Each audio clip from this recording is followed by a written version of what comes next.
tuttav rääkis, et käis, vaatas kerjuseid kuskil, levitas pühakirju ja Londonisse. Ja siis seal oli erinevad kerjused, erinevad asjad seal, et kes tahab raha ja kes tahab varjupaika ja aga siis ühel kerjusel oli kaelas, et mida tema tahab siis. I'm looking for hope. Eks ju. Et kas keegi ostab kohvi või annab raha, et kas see annab talle siis lootust. Kindlasti annab korraks jälle. Aga see materiaalne energia on, et korraks ikka kõht tühis, kõht täis.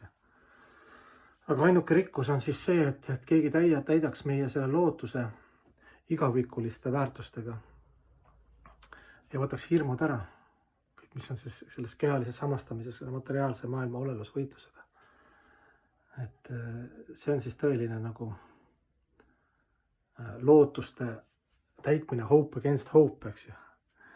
Ja siis me oleme selle ookeani kaldal, eks ju, saame mingit informatsiooni, mingi koolkond, mingi religioon, justkui armastus ookeani kaldal ja siis me seisame seal ja mõtleme, et mida me siis saame sellest. Ikka peaks ju teadma, loomulikult vaatad, mis tüübid on, mis filosoofia, eks ju. No siis sa nagu mõtled, ma saan tõesti, näed, ma saan, ma ei tea, elu mõtte ja kuhu poole liikuda ja siin targad mehed, eks ju, nad näevad elu võib-olla sügavamalt ja kogu aeg on sul ikkagi selline heas mõttes eksinud materialisti mentaliteet, et mida ma saan sellest religioonist, kogudusest või koolkonnast või nendest inimestest, kellega ma suhtlen, eks ju. Selle armastusookeani ääres, et nii, aga see on ikkagi nagu materialisti mentaliteet. Ja siis, kui sa kasvad vaimses elus ja nii ja naa, eks ju, saad aru, et okei, et sul on mingi pagas, jumala armust, sul on mingid anded ja võib-olla natuke teadmisi mingis asjas, sa ikka mingi skill, sul on kuskil mingi anne ja siis sa küsid järsku, et mida mina saan teha? Et kuidas mina saaks oma teiste teenimist, jumala teenimist nagu, ja oma kohustusi täita, et see on nagu see põhirikkus, eks ju. Põhirikkus on, kui me kogu aeg mõtleme mitte kuidas nagu nautida, eks ju, aga kuidas seda oma dharmat, oma kohustust, oma annet rakendada teiste ja kõige kõrgema teenimiseks. Et me nagu kogu aeg mõtiskame sellele ja järjest rohkem võtame vastutust, järjest rohkem.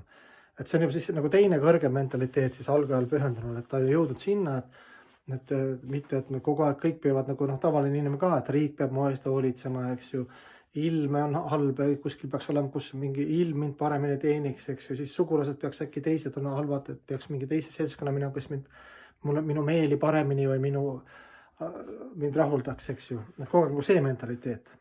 Aga mida sina nagu? Vana tõde, eks ju. Mida sina annad nagu? Palju sina annad? Ja inimesed ka, kes on kõvad kriitikud, võib-olla eesotsas minuga, kui sa hakkad vaatama, et okei, et väga tublid, väga nagu arukalt arutad ja näed neid valukohti. Vaatame nüüd sinu isiklikku elu ja sinu saadana pakti tähendab see, et reguleeritud vaimne, et mida sa nagu iga päev teed, mediteerid, kuidas sa toitud, kuidas sa elad tervislikult, kuidas sa suhtled, kas sa räägid taga, kõik need inimlikud omadused. Ja kas seda standardi vaatame, siis sealt nagu eriti midagi ei sära. Aga võib-olla veel kõva spetsialist, et miks me ei saa, et me väärime seda, ma väärin seda. Mõnes mõttes õigustatud, eks ju, algajad nagu me oleme. Aga teistpidi peaksime jõudma siis armastuse ookeanist nii kaugele, et kui me sinna sukeldume, ütleme, et ma tahaks ise ka nagu kuidagi osaleda, anda endast ka nagu midagi. Mis ma saan teha, et rohkem, eks ju, osaleda selle armastuse mängus.